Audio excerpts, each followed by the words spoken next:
Greetings, welcome back to my channel. This is Stasia Bliss. We talk about Kundalini awakenings, all things life force management. We're coming at you the day after the solar eclipse. So this day, the 9th of April, welcome back. This week, if you're watching me live, I am starting the cardology course. It's a 6-part course. There'll be a class 3 times during the month, Thursday, Saturday, Thursday, and then a break for a week, and then Thursday, Saturday, Thursday, starting this Thursday. If you're interested, it's only $30 a class. If you missed the intro, that was a free intro, message me below and I can send you that link. And then if you want to join us, the first class is 5 p.m. Pacific, 8 p.m. Eastern, via Zoom. So they're just hour-long classes.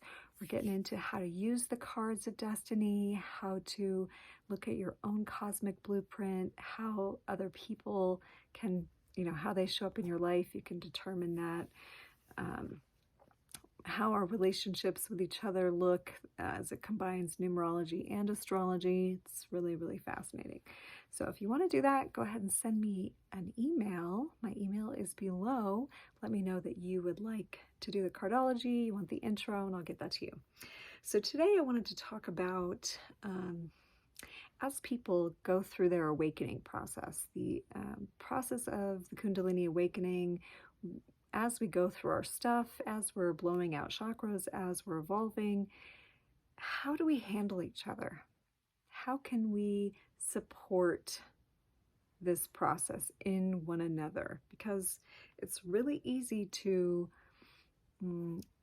be around somebody and experience them and then assume that that's the way that they are and just sort of like hold people in their folly, if you will. That's a way one of my teachers, Almeen, would say it, to not hold people to their folly, right? To experience a person new each time. So a lot of times when we are in that space holding place, if we've come to that place where we realize that you're witnessing another person's awakening, sometimes you got to step and hold the space for them to purge the chakras. Sometimes we have that, especially in relationship. But how can we do that in a way that honors, sometimes when someone's purging, that's literally the last time that stuff needs to come out. And so it's easy to listen to the stuff that's coming out when you're facilitating the purge and then like hold that person to it. Like, well, you did this and that, I didn't like it and you said this, so you're this way, and like really hold them to the stuff that you actually facilitated coming up and out. So in sacred union, you're helping each other by becoming an alchemical container for that transmutation and transformation. But there's also the part of not holding the other person to whatever comes out, because you've poked a wound when that happens, or a wound's been poked, a trigger point, and that stuff is just flowing out. So when that stuff's flowing out, this is like, cool, you're getting that out, good job. That's the best way to hold the space for that. If instead you're like, whoa, I held space for you and all this like crap came out, and that means you're like this and you're messed up and you need to get over that stuff. That's completely not space holding to hold someone to when their stuff is purging, and it can be really tricky.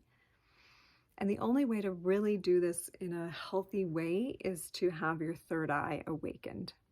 That's the only way to do it, because when we're in these processes, there is the observer faculty. The observer allows you to be almost like 2 people at the same time, and not like in a split personality way, but there is the higher mind that sees what needs to happen, that facilitates the process for self or another, and the part of you that actually goes in and gets the wound out. So there's 2 aspects going on. And in relationship too, there can be the you in the relationship, and then the you that's the higher mind that's holding the space for the stuff to come out. And then you have to kind of like toddle between the two, between, hey, I'm your partner, good job, you went through that, now this is my stuff. And then you go into your stuff, and then, the space holding, and then the in it, right? So this is the function of Anya chakra. The third eye chakra is the ability to see duality, but also the ability to detach from it and observe it as the witness. That's drashta.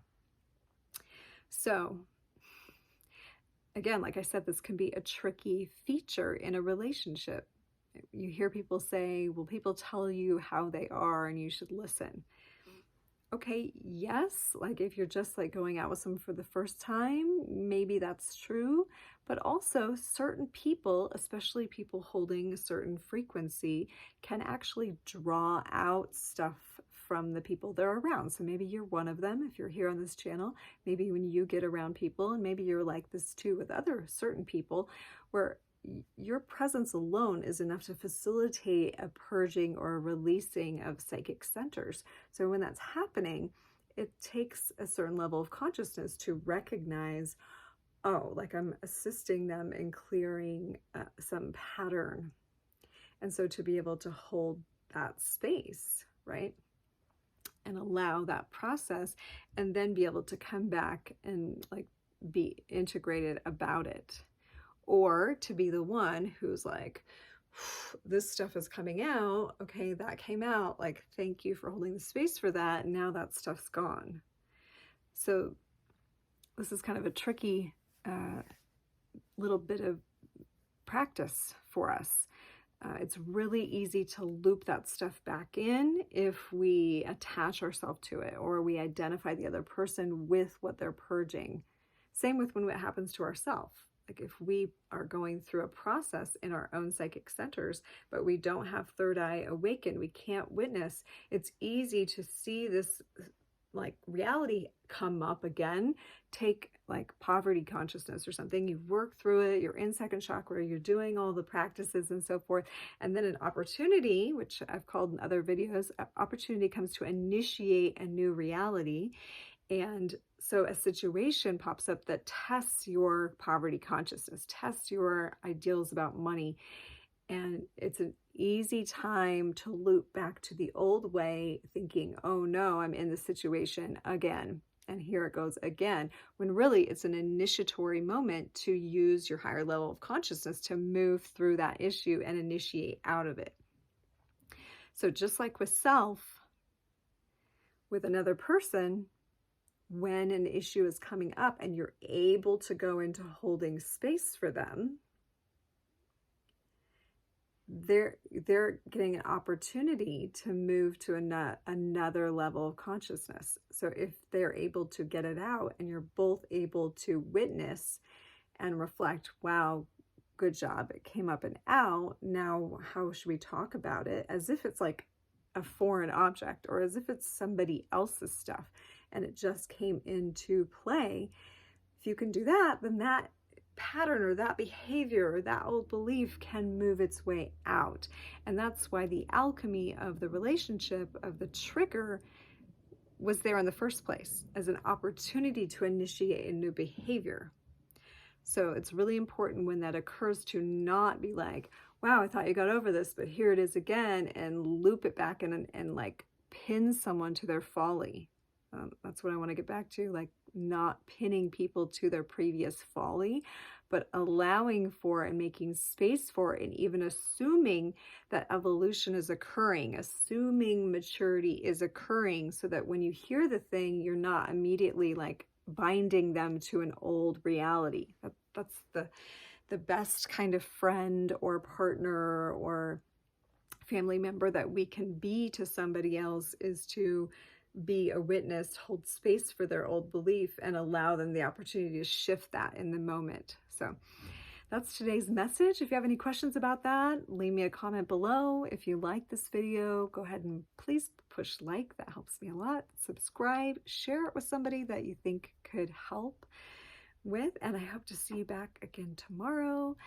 And I appreciate you very much. Thank you for watching. My website's below. If you want to work with me one-on-one, there's ways you can do that.